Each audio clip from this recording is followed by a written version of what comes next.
Okay, for this warm-up, this is a quadratic with a leading coefficient, so I need to multiply the first term and the last term. And that gives me negative 140x squared. Now we factor 140 and try to come up with factors that add to be 13. And we know that the signs are different and the bigger one is negative. So 1 and negative 140, that's way off. 2 and negative 70, that's way off. 3 does not go into 140. 4 and 35, that doesn't work. 5 and 28, that one doesn't work. 6, what is that? 6 doesn't work, sorry. 7 and 20, negative 20, there we go.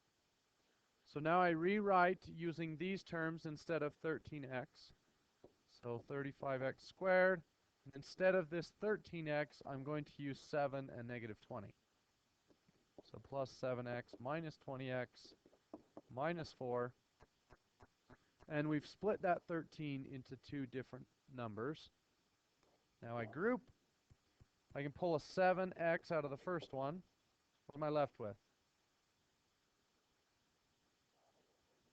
5x plus 1. What can I pull out of the second set? A negative 4. And I'm left with 5x plus 1, which means I did it correctly. So my two factors, my first one is 7x minus 4. And my second one is 5x plus 1. And the problem said just factor, so you didn't need to go on and find the roots. That was far enough. The equals, yeah. So if I set these equal to 0, what would the roots be?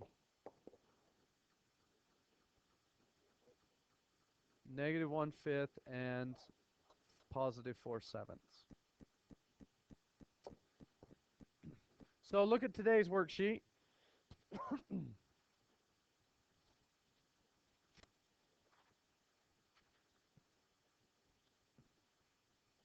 So we have two quadratics that are kind of similar. The first quadratic looks like this. Has an x-intercept of negative 1. The second quadratic has an x-intercept of positive 1.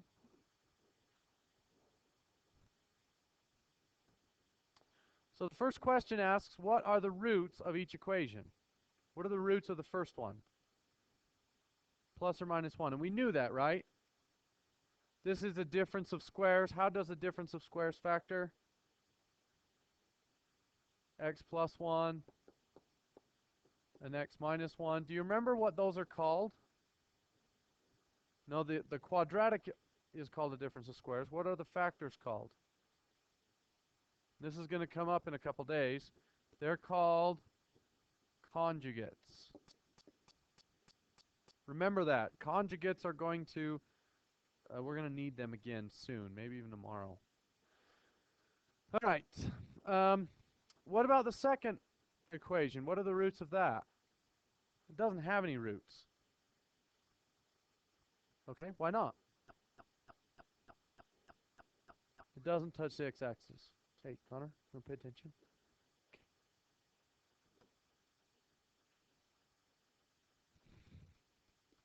All right, so going down a little bit.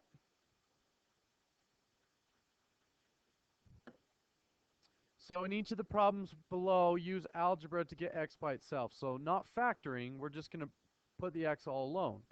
So in the first one, I'm going to add 1 and add 1. X squared equals 1. How do I solve that? Square root both sides. And the square root and the squared cancel. And if I square root 1, my answer is x equals,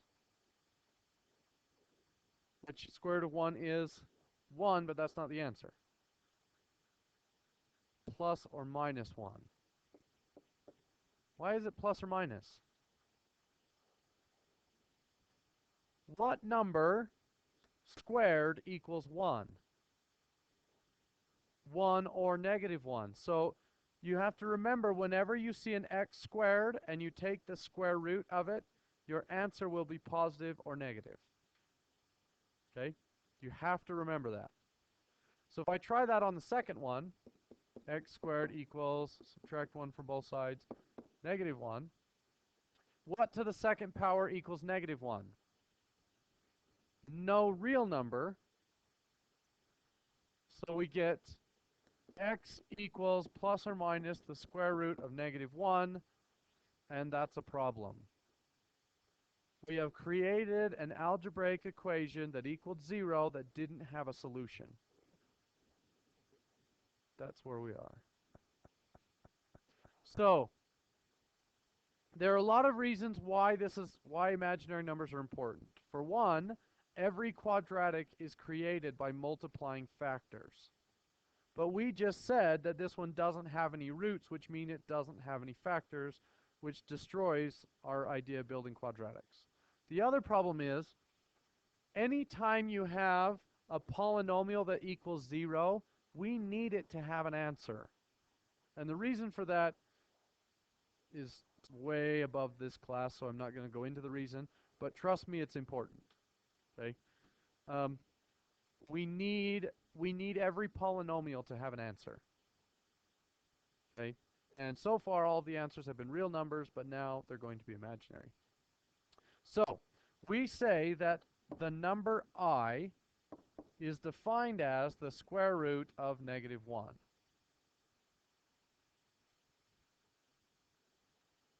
Okay? Well, what would the number I squared equal? Well, let's look at something else. If I had root 3 and I times it by root 3, what's the answer? So this is some number squared is 3, and some number squared is 3. So if I take those two numbers and times them together, it should equal 3. So square root of 16 times the square root of 16, well, that's 4, and this is 4. The answer is 16.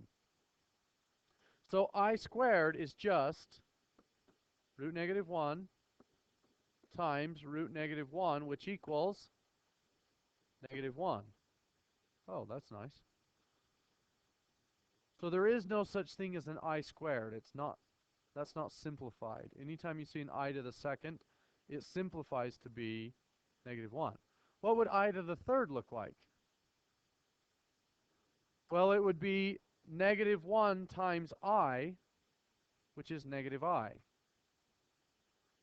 So I to the third is just negative I. What about I to the fourth? Well, that would be I squared times I squared, which is negative 1 times negative 1, which is 1. I to the fifth is just going to be I. I to the sixth is going to be negative 1, and that pattern just follows. I, negative 1, negative I, 1, I, negative 1, negative I, 1, and it just keeps going forever. So you never leave an exponent on an I. Okay, so let's work some examples. First one, x squared plus 16 equals 0. Before today, we just said that had no factors because it's a plus 16. But now we know how to solve it. We just set it equal to 0, move the 16 over, and I get x squared equals negative 16, square root, x equals plus or minus. Don't forget the plus or minus. What is the square root of 16? 4. What's the square root of a negative? Plus or minus 4i. Now, where is that graph? Well, it's up here at 16. And you might ask, what does plus and minus 4i tell us? Well, if I drop the I, then that plus or minus 4 tells me where the quadratic would hit if I flipped it upside down. So if I took this quadratic here and I flipped it vertically, well, and it would have to be there. then this would be negative 4, and this would be 4. So that's kind of how those roots work. If you were to flip the quadratic upside down and drop the I, that's where it would be. Okay? And we'll talk more about that probably tomorrow. Okay, simplify the square root of negative 81. What is that going to be? Well, this is the square root of 81 times the square root of negative 1. What is the square root of 81? 9. What's the square root of negative 1? I. What about plus or minus? Do I need plus or minus? When do you need plus or minus? When you have an x squared. This one doesn't even have any x's. It just says simplify the square root of negative 81. What is the sign of that square root? Positive. So if I gave you the negative square root of negative 81, what would that be? Negative 9i. How come those don't cancel? The one on the outside changes the sign to a negative. The one on the inside turns the 9 into a 9i. Okay?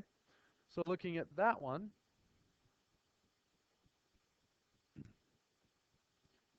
negative 2i? No, just negative 2. So if I cover that up, the square root of 4 is just 2, and it says make it negative, so negative 2 is the answer.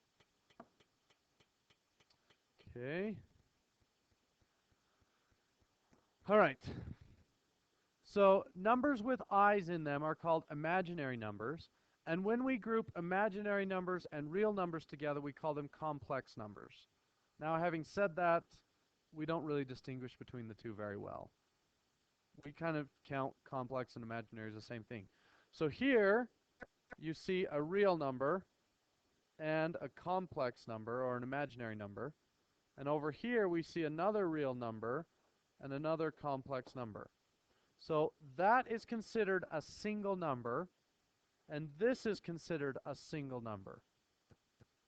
So if you add two complex numbers, it's easy. You just take real and complex and complex. It's just like combining like terms. So 3 plus 6 is 9. Negative 4 and 8 is plus 4i. And we call that one complex number. All right? What about subtraction? Right, that subtraction is going to change the signs on the right side. So this turns into 10 plus 8i minus 3 plus 4i. Anybody not understand that? Okay, so 10 minus 3 is 7. 8 plus 4 is plus 12i.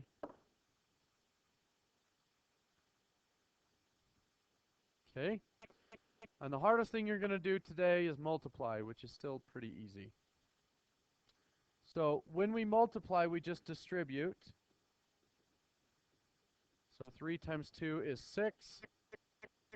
3 times negative 4 is negative 12i. 8i times 2 is plus 16i. 8i times negative 4i. What is that going to give me? Negative 32. I squared. Well, what is I squared? Negative 1. So it's really negative 32 times I squared, which is really just times negative 1, which is going to change it to a positive 32. So anytime you have an I squared, throw it out and change the sign of the number that it's attached to. So all positives become negatives and negatives become positives. So now, can I simplify this? Yeah, 6 and 32 become 38. Negative 12 and 16 become plus 4i.